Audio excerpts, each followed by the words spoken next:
Hey guys, how's it going? James here from Butler Farms. Well, it is a done deal. The garden is done for the year. Now it's just a matter of waiting and being patient.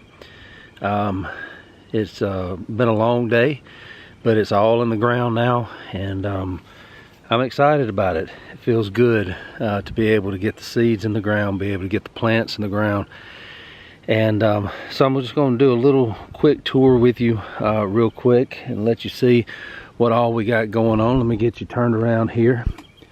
As you saw, or as I talked about the other day, these are my tomato and peppers down through here. Now that was already done.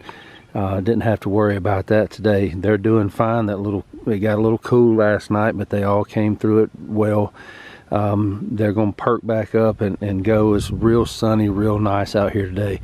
So they'll take off pretty quickly. Now you can see I've also gone ahead and put my post in, and it's important to do that when you plant. You don't want your plants to get up and roots start spreading, then you start driving, in my case, metal rods through it. And what I use, I keep them over here in the edge of the garden. That's nothing more than 3/8 inch rebar. For years I just bought a couple of sticks, maybe 3 or 4 at Lowe's or somewhere like that, and would take and cut them myself. And so I've got a ton of those over here because, as y'all know, I used to grow a lot more tomatoes than I do now. But normally what I do is I will put one every 2 tomato plants. I usually use what they call the Florida weave method, that I'll wrap up with string when they get up so that they stay up off the ground. Now I normally don't tie my peppers up much, never have to. They usually get pretty good size so that they stand up good and firm. They usually don't break, but I went ahead and put my post in now in case I needed to. They're already there. I'll put a post every 3 pepper plants. That's just the way I've always done it, and it seems to work out well. So back to the little tour here. Now this ground up here at the top of the garden has always traditionally been pretty tough. It's a whole different consistency. It's more red dirt.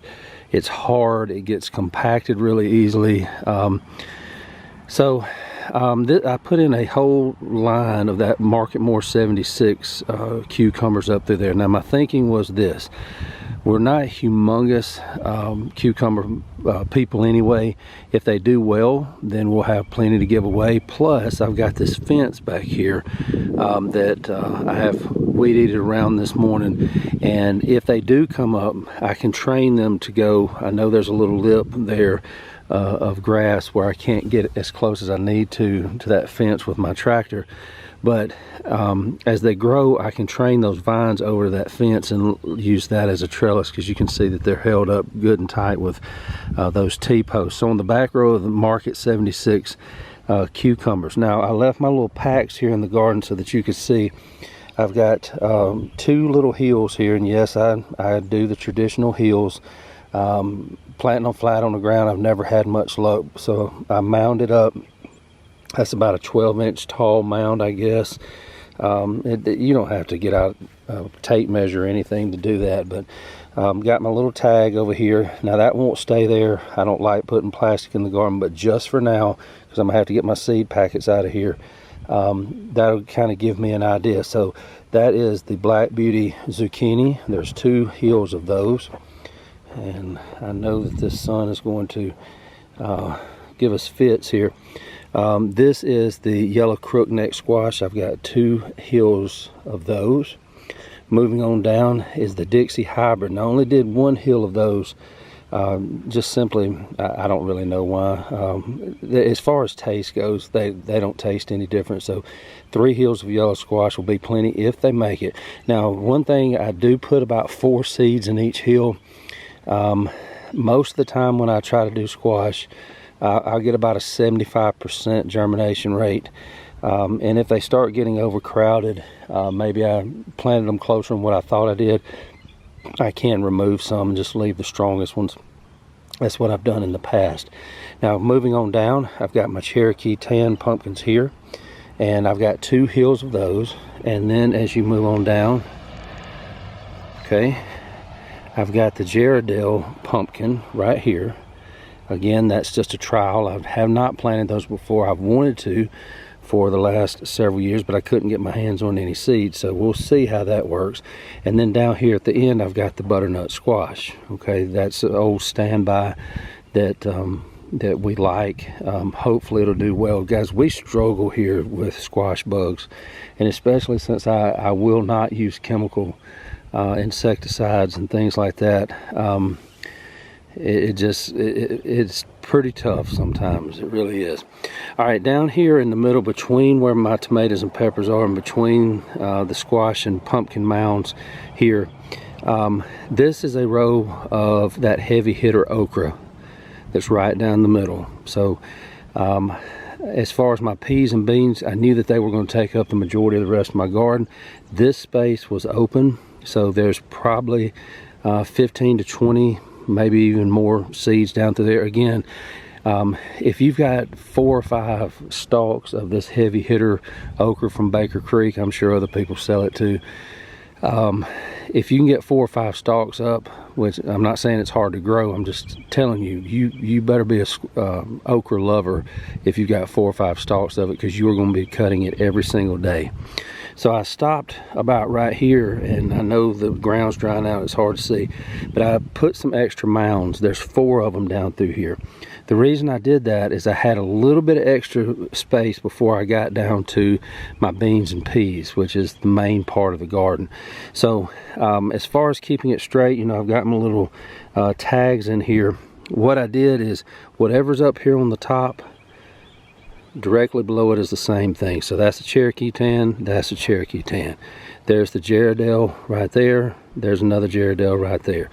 And these two are the butternut, so those two are butternut. That just made it easier.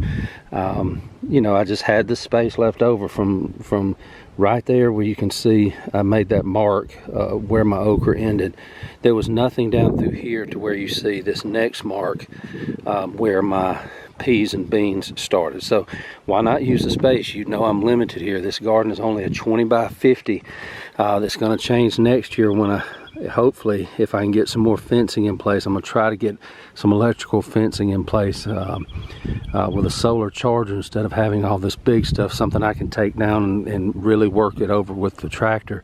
But hopefully next year that light colored spot where I have to cut grass right now, it'll start there and come all the way around and connect here, and we can go up the hill more if we want to in the years to come if we need to continue to expand. But just doubling what I have here and the amount of food that I'm able to produce in a 20 by 50, guys, if I just had one whole side that was nothing but peas and beans, and this side could be nothing but peppers, tomatoes, squash, those kind of things, guys, we would be supplying the whole zip code out here. I'm just telling you.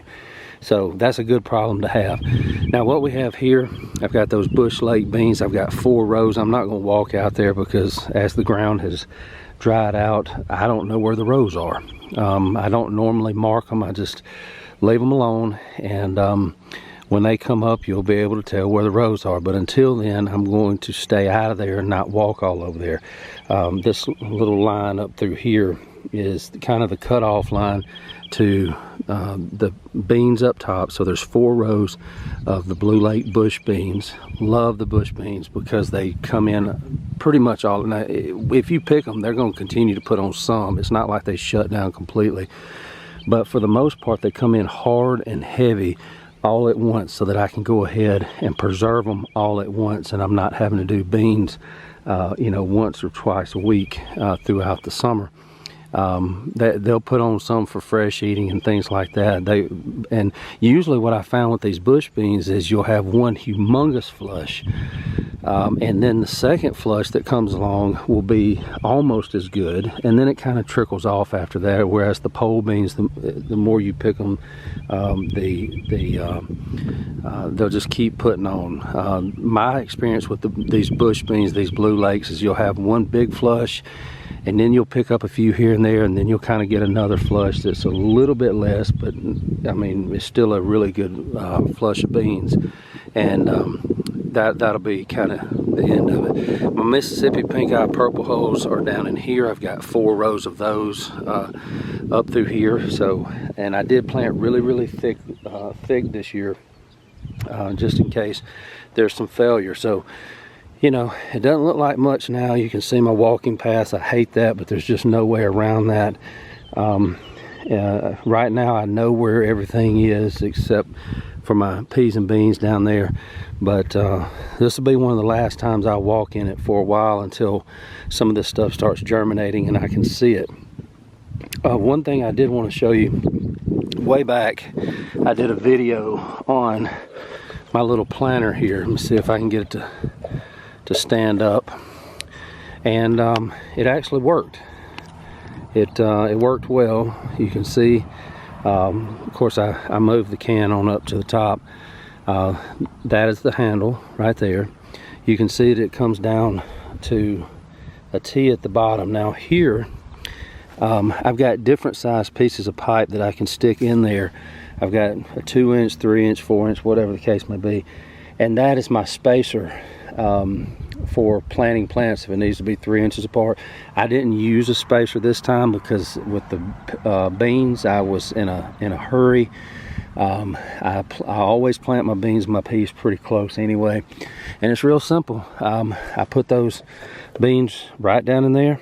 I would walk along and put that almost completely on the ground and drop them down in there. Now, was it as fast as planting them by hand? No, it was not.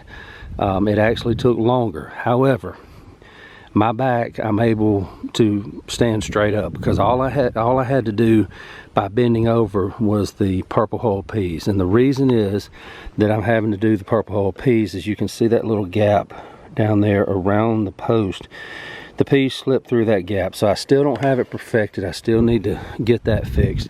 The bean seeds were too big to slip through the little hole and fall out on the ground, so it worked for that. So instead of me having to bend over 8 rows, 4 bean and 4 peas, I was able to stand straight up and just drop a bean down that pipe. Like I said, it was a slow process, but you kind of get in a rhythm and get to moving pretty good. So I can put a lot more in the ground bent over, but by the time I get to the end of one of those rows, I can't hardly straighten back up. And so that was the whole idea behind that little planter. So I'm gonna leave it right there. I got some other things I got to get done today. Again, it's just a beautiful spring day. We've got a good breeze blowing out here. I think the last time I looked it was in the low 70s.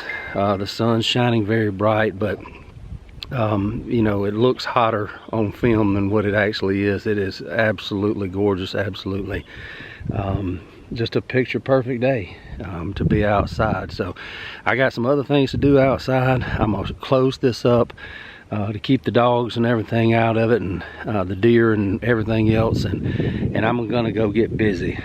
But that's kind of a wrap up for the garden.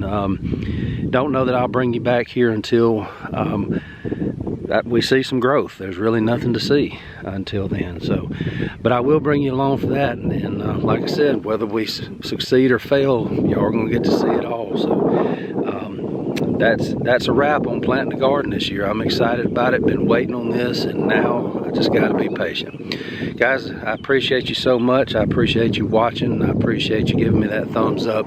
Don't forget to like, subscribe, and share. Tell a friend. And let's keep this channel growing. And we'll see you next time. God bless. This is James from Butler Farms, and we'll be seeing you.